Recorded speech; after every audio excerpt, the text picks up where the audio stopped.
Ibihe byiza tukaba rero tugiye kuganira ku bijyanye no kwibuka twiyubaka. Insanganyamatsiko y'umwaka yo kwibuka ku nshuro ya 30 iragira iti twibuke twiyubaka.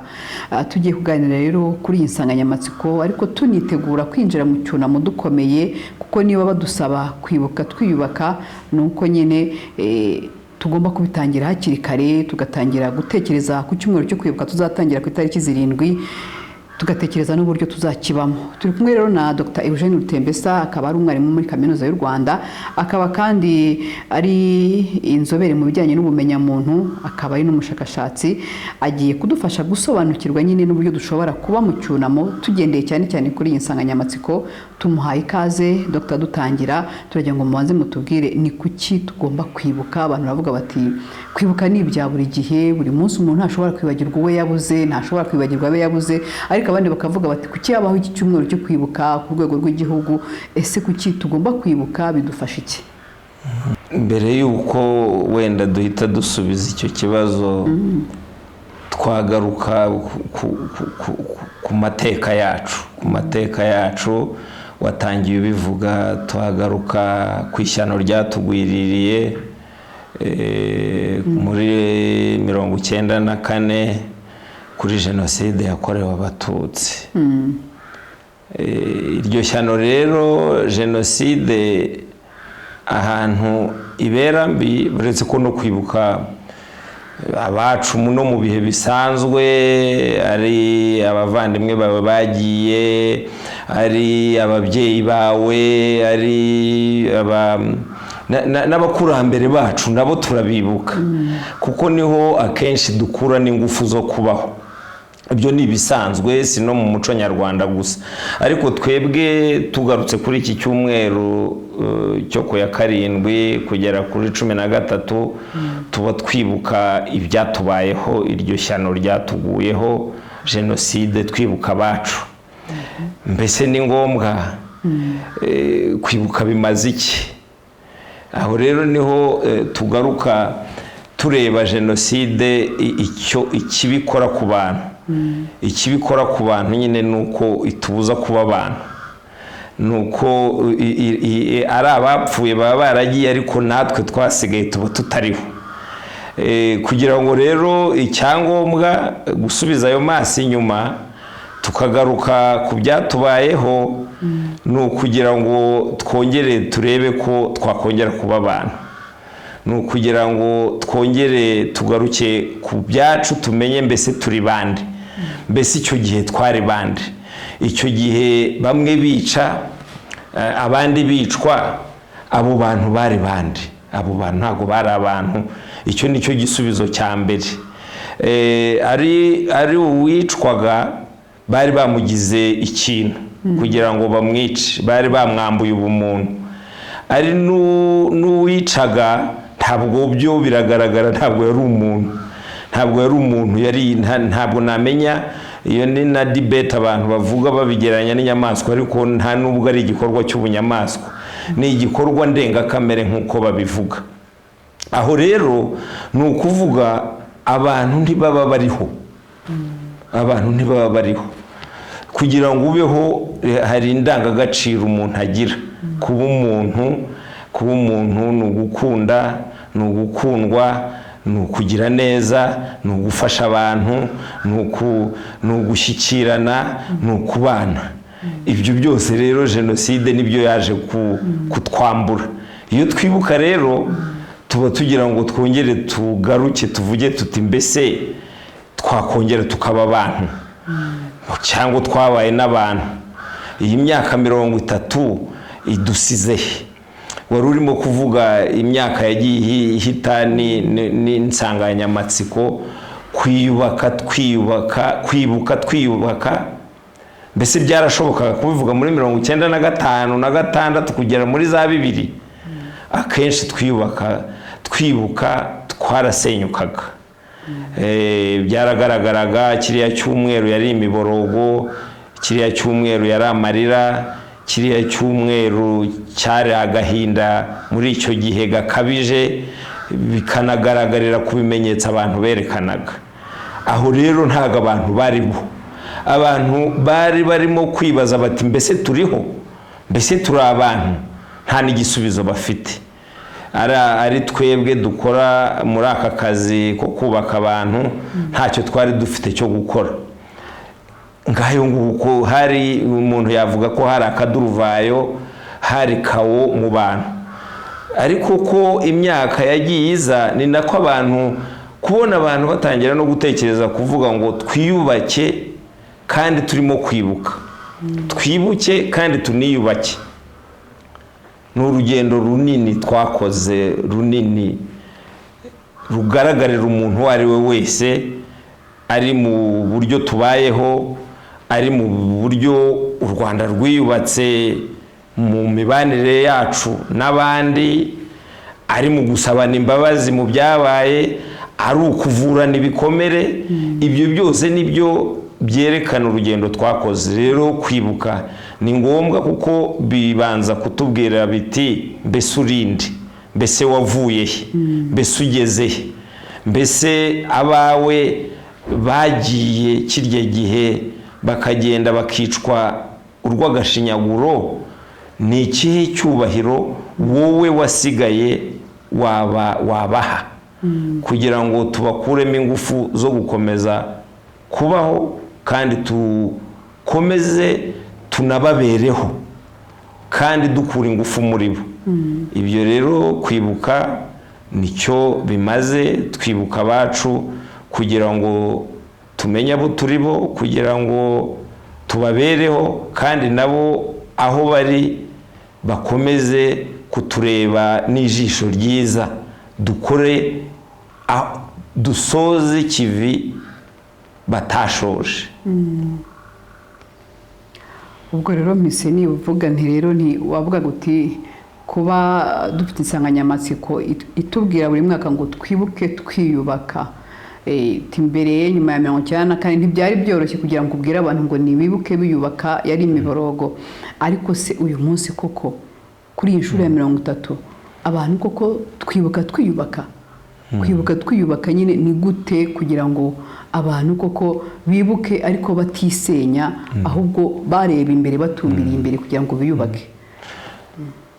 Umuntu ntiyatinya kubivuga rwose. Hashize imyaka igera nko ku 10 twiyubaka, twibuka twiyubaka. Uti gute? Iyo turebye nuko insanganyamatsiko zagiye zisimburana, tukagaruka kuri navuga priorite abantu bafite ubu. Tugitangira twarebaga ihungabana, twarebaga agahinda dufite, twarebaga uburwayi abantu bafite, noneho tukagerageza no kuvuga ngo reka turebe ko twanafasha abo bantu bafite uburwayi butandukanye. Aho rero ntabwo byari byoroshye, nta n'imbaraga natwe twari dufite, nta n'ubushobozi twari dufite.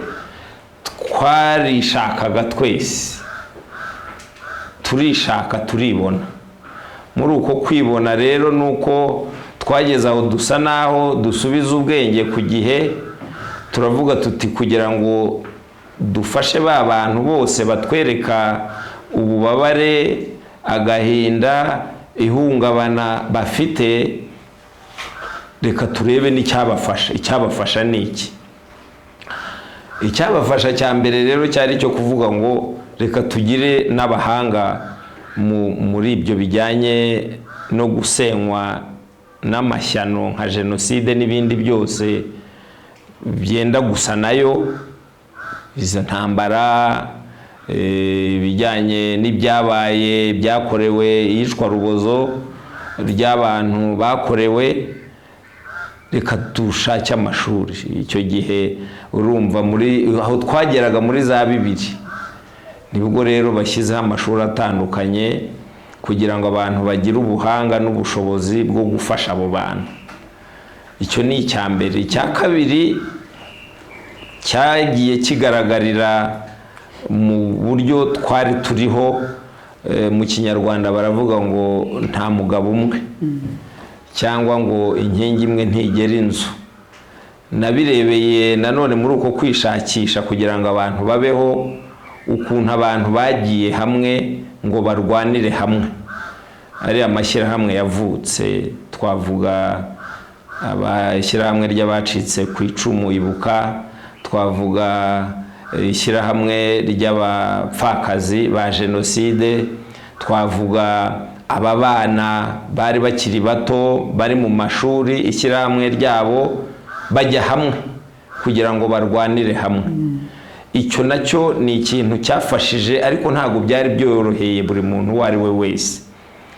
Hanyuma ubu urabizi ko muri iki gihe twagarutse ku kintu, ku ijambo rikomeye ry'ubudaheranwa. Kudaheranwa n'agahinda, kudaheranwa n'ihungabana, kudaheranwa n'ibibazo, ukugerageza gushaka ibisubizo. Ubudaheranwa rero ni ijambo ryaje nanone mu kwiyubaka. Ni ijambo ridaha umwanya, ntabwo navuga ko ridaha umwanya ihungabana, ariko riha umwanya munini ni iki gifasha kurwanya ihungabana, ni iki cyadufashije kugera ahangaha, ni iki cyafasha abanyarwanda, cyangwa ni iki gifasha isi yose iyo yabaye mu bibazo bitandukanye kugira ngo ive muri ibyo bibazo. Aho rero ubudaheranwa muri iki gihe uzi ko hari na minisiteri ibishinzwe, ni ukugira ngo abantu bashake ibisubizo byo kugira ngo abantu biyubake, ariko batubakiye muri uko gusenyuka, ahubwo bubakiye mu zindi ndangagaciro, zaba ziri mu muco nyarwanda cyangwa ziri ahandi. Mbese ni iki cyafasha abantu? Aho rero niho ibintu byatangiye no guhindukira. Muri uko guhinduka harimo nanone no kubakira ku byagezweho, ku byo dufite. Ibintu byarabaye, ariko se yimba byarabaye tubigenze gute?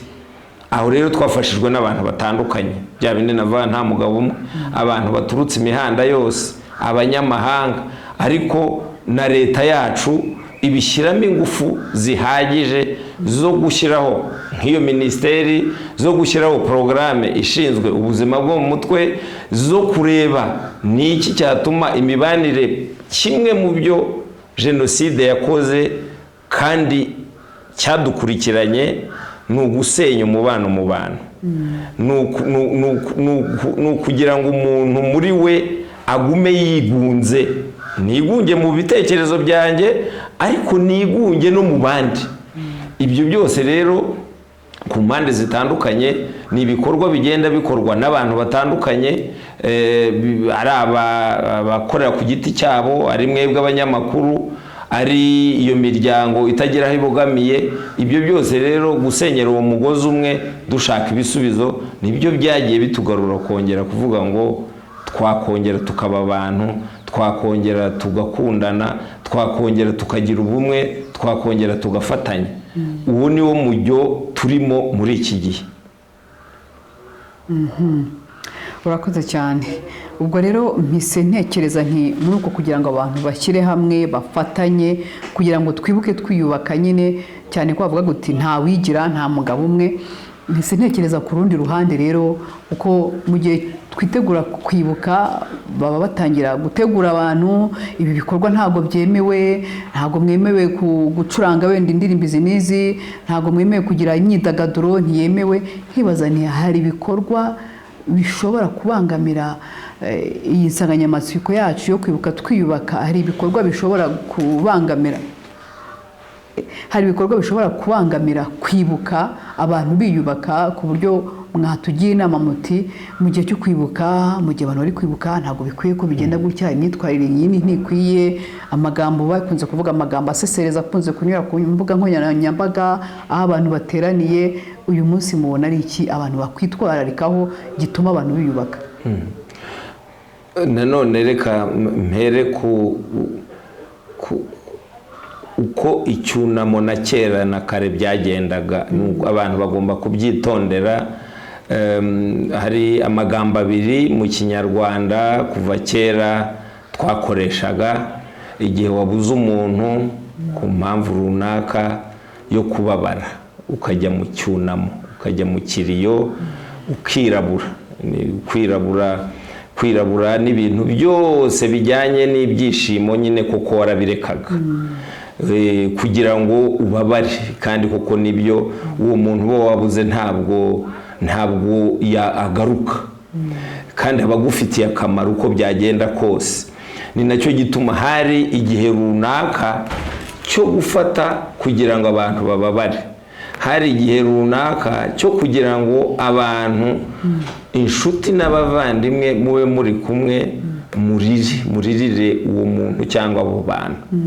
Ariko hakagera n'ikindi gihe bavuga bati kigomba guhagarara, ariko bitavuze ko muri uko guhagarara uwawe utamwibuka. Kigomba guhagarara kugira ngo ubuzima bukomeze, kugira ngo ubuzima butsinde urupfu. Kuko iyo bigitangira uba uri mu rupfu n'uwo muntu uba wajyanye nawe, uba uri kumwe nawe. Ni nacyo hari imihango itandukanye yakorwaga kugira ngo iyo mihango yose igende iherekeza kugira ngo abantu bave muri urwo rupfu batangire batekereze ubuzima. Ariko kwera ni ibara ryo kwera ryerekana ibyishimo, atari ibyishimo by'uko umuntu yagiye, ariko ari ibyishimo by'ubuzima, ari ukongera ukagaruka mu buzima ugakora. Jenoside rero ntabwo ari ikintu gisanzwe. Ni nacyo gituma n'ibisubizo bayishakira bidasanzwe. Ni nacyo rimwe na rimwe usanga n'ibisubizo dushaka hari igihe tubishaka ariko tukajya ahubwo mu nzira yo kutabishaka, ugasanga turisenya kurushaho cyangwa turakora ibyo tutagomba gukora, kubera n'icyo jenoside ibera mbi, kubera ko n'ushaka gukora neza hari igihe akora nabi kandi yumva ko akora neza. Tugarutse rero kuri iki cyumweru cyo kwibuka, nibyo twavugaga, ntabwo byagombye kutubuza kubaho, ntabwo n'abacu babyifuza, barebye cyane n'urugendo abantu bakoze n'aho bageze. Ntabwo ari ugusubira inyuma ngo mbe nageze aha ngo nongere ntangire, nongere njye nigunge, nongere njye muri ya marira, nongere oya. Ahubwo ni ukwibuka urwo rugendo nakoze kugira ngo nkomere. Urwo rugendo rwankuye ibuzimu njyibuntu. Ni nacyo gituma rimwe na rimwe bababwira bati, usanga no mu buhamya abantu batagitinda uko abo bantu bapfuye, uko batemwe, uko bagize, barabivuga ariko bakabijyana bakerekana, kuko jenoside n'ihungabana na trauma bituma igihe gihagarara, kandi igihe twagishyize cyarongeye kiragenda kubera ibyo twagezeho byose. Igihe cyarongeye kiragenda, muri uko kugenda rero ntabwo cyagaruka muri 1994. Ubu turi muri 2024. Ni nacyo gituma tugomba kujya muri iyo nzira yo kuvaho tugenda tugana muri 2024 ukuntu abantu biyubatse.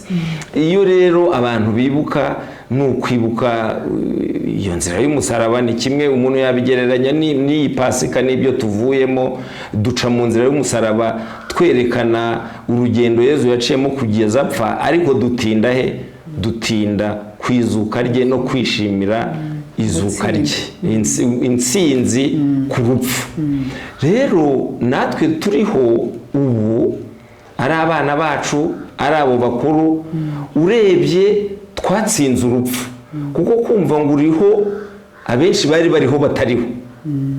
Hafi ya bose ntago abantu bari abantu, niyo mwaganiraga bakoraga ibintu by'ubwiyahuzi, ibyo baganiraga ari kunywa inzoga, ari za violence, ari ibyo berekanaga, byose byerekanaga ko batariho, bariho batariho. Ubu rero rwose muri uko kwibuka ni nacyo gituma bavuga bati mukora ibyo mwakoraga, wenda ni nabyo byatumye mugera ahangaha. Mukore mwerekane ko mwabaye abantu, mukora akazi kwiteza imbere, ariko kandi mube hafi n'abanyu. Ibyo byose rero ni byerekana ukuntu muri iki gihe tutagomba gusubira ngo muri 94 ngo uvuge ngo uriya muntu yishimye, uriya muntu yagize, ibyo birabitwibutsa, ariko kwishima ntago bimbuza kwibuka abanjye, ahubwo ibyo byishimo nshobora kuba mbikura no ku ngufu banteye kugira ngo ngere aho ngeze aha.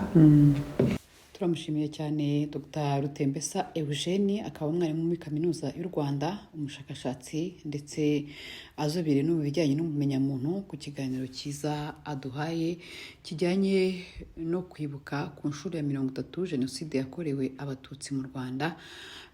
Tukaba twibanze cyane cyane ku nsanganyamatsiko igira iti twibuke twiyubaka. Ubwo rero turizera yuko hari byinshi mukuyemo kandi bibafasha kugira ngo dufatikanye, nk'uko yabigarutseho, nta wigira, nta mugabo umwe, twese dufatane urunana kugira ngo dushobore twibuka abacu bazize Jenoside, ariko tunareba imbere aho twavuye n'aho tugeze muri urwo rugendo nyine rwo kwibuka no kwiteza imbere. Reka rero tumushimire, namwe tubashimire, kandi tubakomeza muri iki gihe tugiye kwibuka ku nshuro ya 30 Jenoside yakorewe Abatutsi mu Rwanda.